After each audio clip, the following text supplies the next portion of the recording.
ဒါဒီပစံမနက်စာစားဖို့အတွက်ယူလာခဲ့ မနေ့စာစားဖို့ ဟုတ်တယ် ဒီလောက်ကိုမနေ့စာစားဖို့ ဟုတ်တယ် ဟာမောင်တယ်မောင်ရဒီမင်းကိုလေဦးလေးဟိုလုပ်ငန်းနဲ့တည်တည်များစွာကဆောက်ကောင်းမောင်ကပြောမိတာဦးလေးကိုခွန်းလို့ပါကွာနော် ချပါလေကျွန်တော်အဲ့လိုအညွတ်အာဃာတတွေမထားပါဘူးကျွန်တော်အဲ့လိုဘွေမြူတတ်ပါဘူးရတယ်ခွင့်လွတ်တယ်ဘာမှမရှိဘူး ဟာအတော်မုံမြတ်တဲ့စိတ်ဓာတ်ပဲကွာအလွန်မုံမြတ်တဲ့စိတ်ဓာတ်ပိုင်ရှင်ပဲမင်းလုံမန်းသေးဦးလေးသမီးနဲ့ဦးဆောတဲ့သဘောတူခဲ့ပါတယ်ကွာ ရပါလေဒါနဲ့ဦးလေးသမီးရောမိမရပြီလား ဟာဦးလေးသမီး အဲ့မဟုတ်ပါဘူးယောက်ျားရပြီလား မရသေးဘူး ဘယ်သွားလဲ ကိုမပိုင်းနဲ့ကိုအလုပ် ဘာအလုပ်တွေခိုင်းတာလား မခိုင်းပါဘူးအလုပ်သမားတော့ခေါ်တာဦးလေးတော့ခေါ်လိုက်မယ်ကျွန်တော် နေပါသေးရတယ်နေပါသေးရတယ် တော့ခေါ်လိုက်ပါမယ် နေပါသေးရတယ် ဟဲ့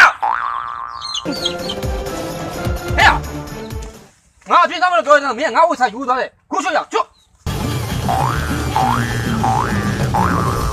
နောက်ကမင်းငါ့ဝိစာယူပြီးတော့ဘူးရဲဘူးကြည့်နော်ပါရခံတယ်မလေးရပြန်လာခဲ့ရကြောင်တော်နဲ့စောက်ပစံပါမလားစောက်ကျွရတယ်ငါသေးတယ်ဒီမှာငါဖုန်းနဲ့ငါပစံနေဒီမှာတော့ဟေးဟာငါကြောင်နောင်းရပစံနော်စီးပွားရေးလို့မလို့ကြောင်တော်နဲ့အေးအဲ့မှာလောက်လို့ရှိသေးတယ်ပြန်လာခဲ့ပြန်လာမလို့ရမင်းကငါ့ဒီနေ့လာကြောင်ရိုက်တယ်ပေါ့လေ